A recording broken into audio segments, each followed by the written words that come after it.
Does anyone remember this kids show? It was called Candle Cove, and I must have been 6 or 7. I never found reference to it anywhere, so I think it was on a local station around 1971 or 1972. I lived in Ironton at the time.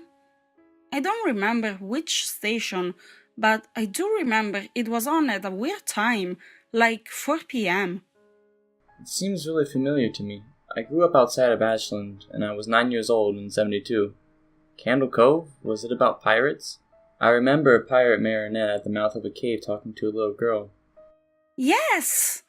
Okay, I'm not crazy. I remember Pirate Percy. I was always kind of scared of him. He looked like he was built from parts of other dolls, real low budget. His head was an old porcelain baby doll, looked like an antique that didn't belong on the body. I don't remember what station this was. I don't think it was WTSF though. Sorry to resurrect this old thread, but I know exactly what show you mean, Skyshell. I think Candle Cove ran for only a couple of months in 71, not 72. I was 12, and I watched it a few times with my brother. It was Channel 58, whatever station that was. My mom would let me switch to it after the news. Let me see what I can remember. It took place in Candle Cove, and it was about a little girl who imagined herself to be friends with pirates. The pirate ship was called the Laughingstock, and Pirate Percy wasn't a very good pirate because he always got scared way too easily. And there was calliope music constantly playing. Don't remember the girl's name though. Janice, or Jade or something. I think it was Janice. Thank you, Jaren. Memories flooded back when you mentioned the Laughingstock and Channel 58. I remember the bow of the ship was a wooden smiling face with the lower jaw submerged. It looked like it was swallowing the sea, and it had that awful Edwine voice and laugh. I especially remember how jarring it was when they switched from the wooden plastic model to the foam puppet version of the head that talked. I remember now too. Do you remember this part, Skyshell? You have to go inside. Yeah, Mike, I got a chill reading that. Yes, I remember. That's what the ship always told Percy when there was a spooky place he had to go in, like a cave or a dark room where the treasure was. And the camera would push in on Laughingstock's face with each pause. You have to go inside. With his 2 eyes askew and that flopping foam jaw and the fishing line that opened and closed it. Ugh, it just looked so cheap and awful. You guys remember the villain? He had a face that was just a handlebar mustache above really tall, narrow teeth. I honestly thought the villain was Pirate Percy.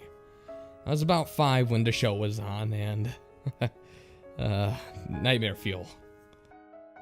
That wasn't the villain. The puppet with the mustache. That was the villain's sidekick, Horace Horrible. He had a monocle too, but it was on top of the mustache. I used to think that it meant that he only had one eye, but yeah. The villain was another marionette, the Skin Taker. I can't believe what they let us watch back then. Jesus H. Christ! The Skin Taker! What kind of kid show were we watching? I seriously could not look on the screen when the Skin Taker showed up. He just descended out of nowhere on his strings. Just a dirty skeleton wearing a... what? That brown top hat and cape? And his glass eyes. They were too big for his skull. Christ almighty. Wasn't his top hat and cloak all sewn up crazily? Was that supposed to be children's skin? Yeah, I think so. Remember his mouth didn't open and close? His jaw just slid back and forth. I remember the little girl said, "Why does your mouth move like that?" and the skin taker didn't look at the girl, but at the camera and said, "To grind your skin."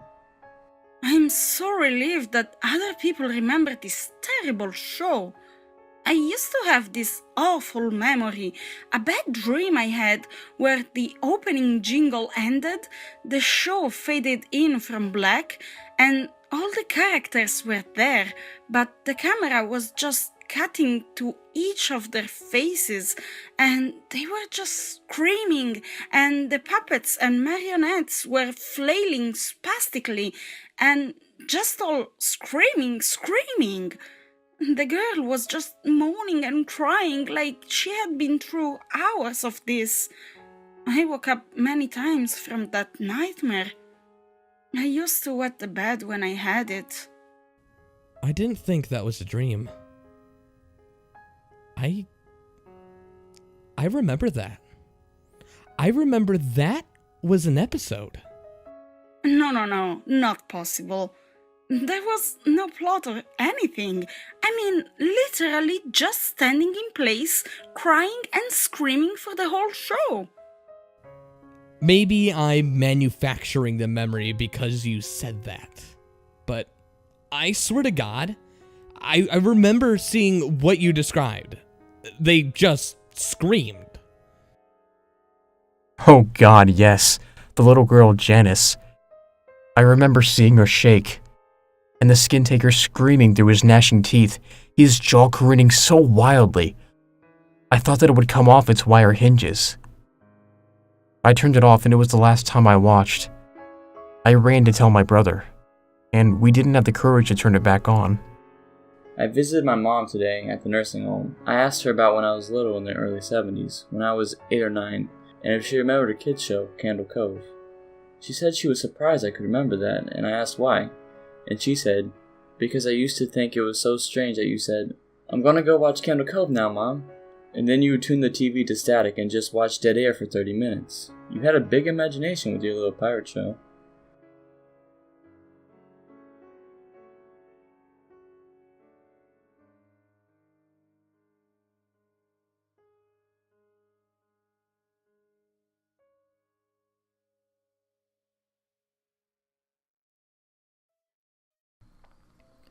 Hey guys, CreepyPasta Reader here, and I just want to take this time to thank everybody that helped me out in this video. I want to thank Lance's Creepy Reading, TCR, and TheGothicLibrarian for helping out. It's been a real honor to have you guys help out with this video. And I just want to let you know that when I first started YouTube, I never really thought I would get to collab with people like you guys. I never really thought anything like that I would just be on my own, a solo channel. And just really want to thank you guys for helping me out. It's been a real honor, and I want to tell everybody that's watching this video to please go check out and subscribe to their channel. They are really awesome because they helped out a small guy like me. Like, not a lot of YouTubers do that, and I really appreciate it. So thank you guys, and thank you for watching.